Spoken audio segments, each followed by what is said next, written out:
North Bohemia is the country which is in fact haunted by the open-cast lignite mining. It started in the early 20th century, and in the process more than 80 towns and villages was destroyed and people were settled. So it was a huge blow both for the landscape and the people. Northern Bohemia was called as Garden of Bohemia in 18th century, still in 19th century, but during 20th century it was totally destroyed by lignite mining.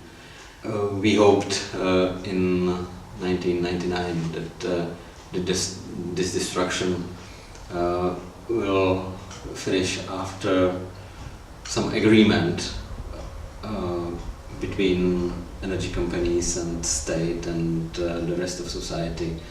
Unfortunately, since the end of century, there are visible activities of energy companies to break these limits with this line and continue in mining coal and production of electricity from it. Just now we have three mining companies in the Northern Bohemia. One of them, and biggest of them, is the Severočeské doly, which are 100% controlled by the Czech, which is the state-controlled utility. The Czechs have quite diversified portfolio of the investors, but as far as I know, among the minority shareholders are quite important Generali. As far as I know, the Generali is from Italy.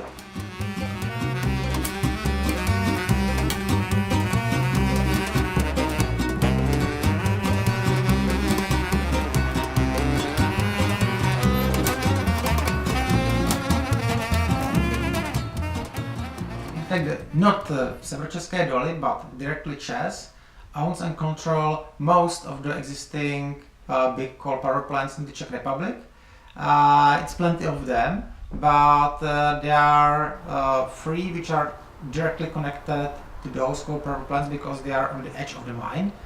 It's the Průměřov power plant, Tušimice power plant, and the Ledvice power plant.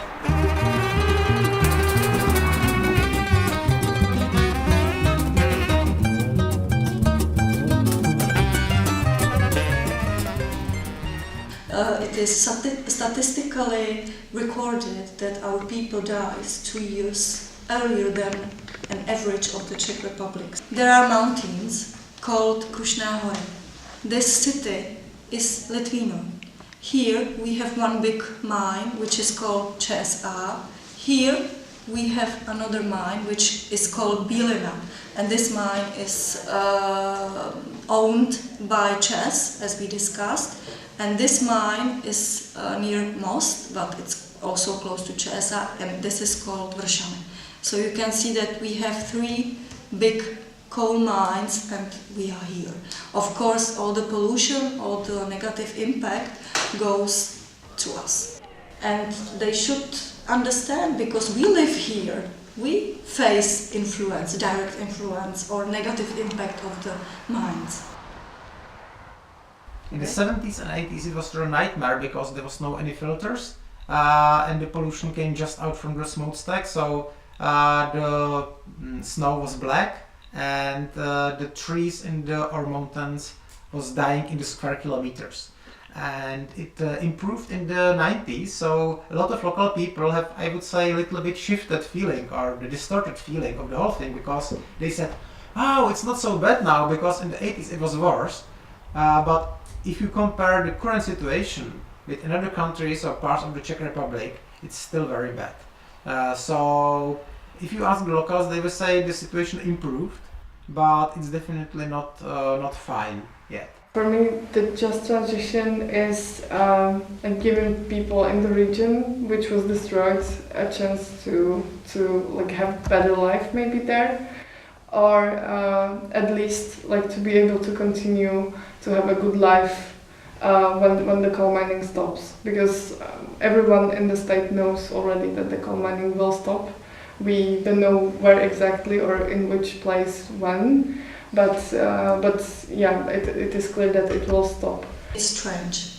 I didn't expect, because it's in fact health insurance and coal mine which creates negative impact of the life length. It's contradictory, I think. I was really surprised when I first time found that the insurance company invest in the coal, because it's completely against in the long-term interest, because they also insure the people against the bad weather or climate change impacts. So in fact they putting money from one pocket to the table and somebody other will take it in future. So I would say it's not a very good investment.